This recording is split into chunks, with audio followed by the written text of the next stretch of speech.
Good evening, everyone. Today I will be talking about collaborative partnership with families and communities in Australia early childhood education and care, why they matter, how they work, and how we can build and maintain them.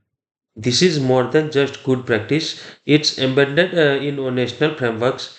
The early years learning frameworks version 2.0 places learning in the context of relationships with family and community.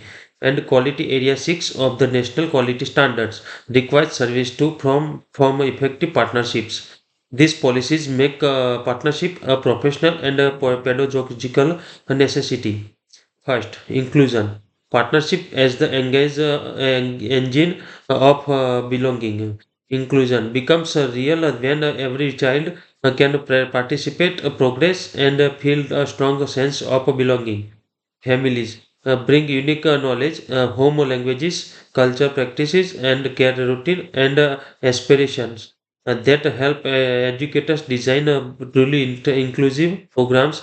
For example, using family language practice to create a bilingual story corners, making additional books so children see themselves reflected in the learning environment.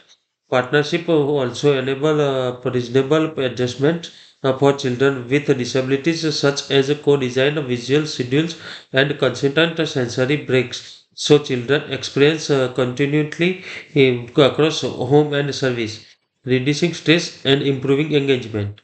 Second, learning and development, aligning the learning ecology.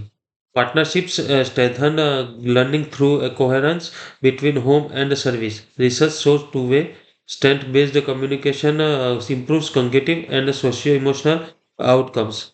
Short, frequent, action-oriented updates are more effective than long, directive messages. Strategies used in the service like a sustained shared thinking, dialogical reading, guided play are extended at home, increasing total learning time. This consistency is especially valuable for language development, executive function, and self-control. Third, community engagement, extending the circle of care. Community partnership widen support for families, access to libraries, health services, culture organizations, reduce barriers and see stigma. Cultural safety comes from co-designing a curriculum and protocols with Aboriginal and Torres Strait Islanders organization and elders, ensuring a decision making about what counts as a valuable knowledge are made together. During transitions, a strong ECC schools partnership help children experience consistent expectations and routines. Fourth, ethics and professionalism. The Early Childhood Australia Code of Ethics underpins partnership work with principle of respect, confidentiality, a cultural responsiveness, and shared decision making. It places children's right at the center, guiding educators to balance professional judgment with family perspectives. Fifth, case Wagnet, a practical example. One regional service faced low engagement from shift working families and newly arrived refugees. They replaced form-based environment with relational interviews, co-designed communication plan using WhatsApp voice notes, translated updates, and afternoon drop-ins. Formed a family advisory circle with a bilingual listener, linked families to local library story times and assisted play groups. Within a team term, attendance improved and families began contributing to the curriculum, such as a cooking inquiry using home recipes. 6. Establishing a partnership. From day one, first 6 weeks priorities, welcome interviewers, build family profiles, and agree on settling communication strategies.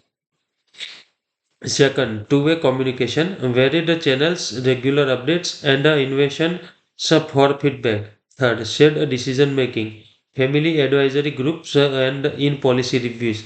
Fourth, early support links, referral pathway to community health and play groups.